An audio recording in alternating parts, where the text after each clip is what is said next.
Spend a week identifying white people by their race and see how it affects you. This sounds like a recipe for disaster. Honestly, I'm stunned. This is my first time reading this. This is just my gut reaction to you as someone who wants more unity in the country. Hi, I'm Danielle Romero, and thank you for being with me here on my channel where we talk about American identity and family stories. And I'm a trained historian. I have gotten some comments over the past couple months of people kind of freaking out that I'm teaching history without the approved degrees. And while I don't think you need to have a degree to learn about history and learn how to teach history necessarily, I do have them. That's not the reason I started this channel, though. I started this channel because I was researching my family story. And part of that story is an immigrant story. Part of that story are the stories of enslaved people from Louisiana and indigenous people and Irish and Italian and all kinds of stuff. And so when I started this family journey, I started in a place most people start, census records. And for a long time, census records, they said your race. I'm putting that in quotes because there were words that we now know are not a race, like mulatto was on a lot of census records for my family, colored, also black, white, and these are not races. I wanted to kind of just put that in context here for why I'm doing this video. So I started working on some family story videos again, and I'm back in the census records. I'm looking at them and thinking about them. We are still struggling over these terms. We've been struggling for a long time. I did videos talking about the origins of white here in the United States. It was a legal status. A lot of people do not know that you had to be a free white man of good character in order to be a U.S. citizen for the first 100 years that this country existed. So while I'm not a liberal or a Democrat or a Republican or whatever, I do take umbrage when I see these words and these terms in this history not being discussed in context. We have to have context. And so I want to show you something that I came across and I want to discuss it with you. So I want to jump over the shared screen and let's talk over this. This is it's called White Privilege by Peggy McIntosh, and it's from Washington University. And it's called Unpacking the Invisible Knapsack. The author is trying to say that you have white privilege, and here's how you know you have white privilege, and here's what you need to do about it. Okay. I want to jump down to some things here. Now, like I said, white obviously came with privilege because for the first 100 years of this country's existence, codified legally, you had to be considered white. Now, what did that mean? It wasn't specified because white is not a race. Really, I wish that we weren't using these crayon colors. I've told the story before, but my youngest is 5 years old. He loves when I sing to him at night, and one of the songs we sing is Jesus loves all the little children. Jesus loves all the children of the world. And the original is red and yellow, black and white. They were precious in his sight. And my son pointed out to me quite seriously that those aren't colors of people. And he was curious about that. So somebody had given the suggestion that we change it to some are dark and some are light. All are precious in his sight. Honestly, it moved me to tears. The way that we see each other, the way that we see ourselves, it is something that we carry for our whole life. I think sometimes we don't realize everything that's behind it. And so I don't want to go over this whole thing, but I want to just point out some issues that I am seeing as a historian with this. So one is this thing that says part one, white people. Admit it. The first step is admitting you have a race, but white is not a race. And I think, this is just me speaking, based on my decades now, at this point, I can't believe I'm not old, decades of experience studying primary sources, American primary sources, that if we, as a group of people, all understood our ancestors' stories, our ancestors' experiences, we would take umbrage with terms like white, black, red, yellow. We would, we should, you should. And I'm not here to tell you how to identify, but I'm saying if you haven't thought about why you use these terms, at least look into where they come from. So it says, acknowledge that white is a color and a race. That is categorically not true. Peggy McIntosh, I don't know anything about her. I don't know what she looks like. I don't know her race. I don't know any of that. But white is not a race. And this is a problem we have, I will say, as an American in the United States of America. White is not a race. White was a legal status. It still has the flavor of being a legal status because we're not that far removed from when it was. So it's not a race. Learn how to say white people. And again, I don't really like the crayon color terms. I'm uncomfortable with them, partially because there are some that have fallen so heavily out of favor and we're like, that's wrong. You know, I'm not going to be like, look at that group of red people over there. It's like, please don't say that. Or look at those yellows over there. But we're okay saying, look at those blacks, look at those browns, look at those whites. I'm just like, I don't like that. Don't play dumb. Don't say, I don't know what to say, do, or think, or I don't really have a race. Resist feelings of hopelessness and self-pity. Do not invent white suffering. Lose the drum. When we're talking about the way that we as Americans, again, I'm going to speak as American, have been pitted against each other, the colors are key. The colors are key. And again, as someone who has many ancestors who were enslaved, people of color, which is a whole nother phrase, but I'm just going to use that so we're all on the same page.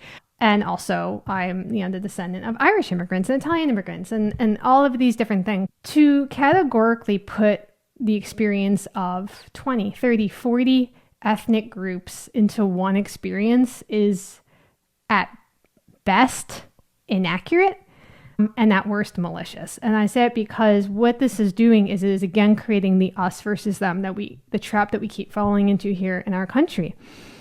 Okay, admit that racism exists. Understand it's not all about slavery, institutionalized racist practices and history in present United States. That's true. That's absolutely true. But it's nuanced. There's so much more to this. There are people who we would say today, maybe even myself, you say, okay, I'm white, I was raised white, I look white, but based on my ancestry, you wouldn't have been white during the implementation of many of these practices, these one-drop rule Jim Crow practices. There's nuance there. Okay, so I'm going to go down. Take notice. See white people. Like, it kind of reminds me of, what's that movie?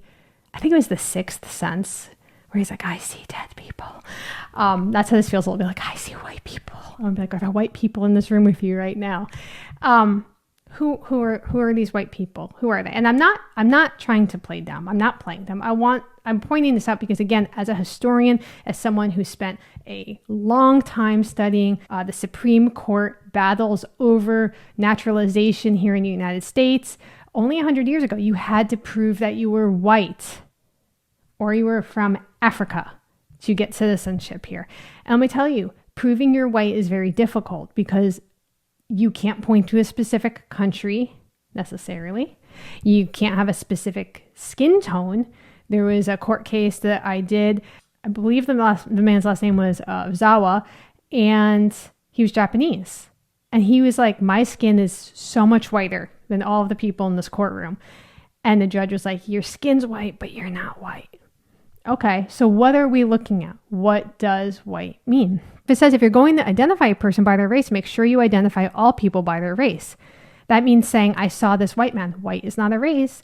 Don't let white be the default race. Spend a week identifying white people by their race and see how it affects you. This sounds like a recipe for disaster. Honestly, I'm stunned. This is my first time reading this. This is just my gut reaction to you as someone who wants more unity in the country. I think you probably agree with me. We are divided. We are divided on so many levels, but primarily I see this divide of white and black and sometimes brown gets talked about. Stop thinking of your opinions as objective or the right way. Instead, acknowledge your perspective as coming from a white experience. Okay, so this one's not so bad. I think what this one is saying is we've all had experiences growing up or what we were told about ourselves, our family, where you belong, and we all have that. We all have that. I want to jump over here. It says, shut up already. What's that saying? You catch more flies with honey than vinegar. Listen to a person of color. No, really, just listen. When a person of color is sharing their experiences, resist any urge to jump in and minimize or excuse their feelings. Okay, so questions about this. Who's a person of color? What if you have two people that are kind of lighter like me, but I was out in the sun more than somebody else? Like, am I the primary person of color? But if I'm with people who are darker than me, do I default to being the white person? This is the problem I have with this whole framework. I guess I just fundamentally disagree with the way of talking about this. Now, am I saying that there's not an issue? No. No. We have issues. We have serious issues. But I think a lot of it, again, it goes to not understanding why we're using certain terms. Why are we using these terms? Why aren't we questioning this stuff? All right, I'm going to jump down to this last one. A new method. Stop allowing yourself to be brainwashed into believing stereotypes. Holy smokes. This whole thing began with a stereotype. This idea that you're white or you're not white. That is not the lived reality for many people. It's not. Don't assume that everyone is either a person of color or a white person. I feel like this flies in the face of what was said at the beginning. So you're saying, don't assume someone's a person of color or a white person. But then this person is saying, let's see, where this, see white people. It's like, well, what does that mean? I feel a little frustrated by this. I do. This is something I care so much about. I care so much about it and just intellectually fascinated by why we use these terms white and black, where the history is, why this history is not talked about in school. It's not talked about. We spend so much time talking about stuff. I feel like teaching stuff in school that it's secondary importance. It is important to understand why our country uses certain words, why we are divided along certain lines. And part of it are these color definitions that we are so insistent in using. And again, I almost want to say that it's not even that the colored words are so bad, but it's everything that goes along with them. It's not like they're being used in a vacuum, but they're being used to define who could be a citizen, who is free, who is enslaved. And again, there's no country that's just like black or white or red or yellow. Like it's such an elementary way of looking at the world that even my 5-year-old knew, hey, wait a second. I don't know anybody that has those skin colors. I've definitely had people bring up wanting me to talk about white privilege on this channel. And I've definitely shied away from it because it can't be talked about by itself. You have to have all of this history coming up behind you. And to be honest, most people aren't like you. They're not going to sit and educate from primary sources because primary sources aren't as sexy as having someone get on a podcast or a YouTube channel or whatever and be just flying off the handle, cursing, showing a lot of emotion, but not having any facts straight. Like, we need to be armed with facts. And that helps us to navigate. That's what helps us to make real change. And we do need change. I do believe that. But I wanted to just kind of give you my gut reaction to this because so many people have sent it to me. So let me know what you think about this. How do we respond to this if we take out terms like white and black and red and yellow and brown? Let me know what you think about that. And if you're interested in the court cases that I'm referring to, I have a playlist of all of those. It's called Becoming American. That's really where I got woken up. Those court cases, those primary documents, they're there for everybody. And yet they're not being taught, not at the level I think that they need to be. Let me know what you think about this. Let me know if you've read this, what you think, and we'll talk soon.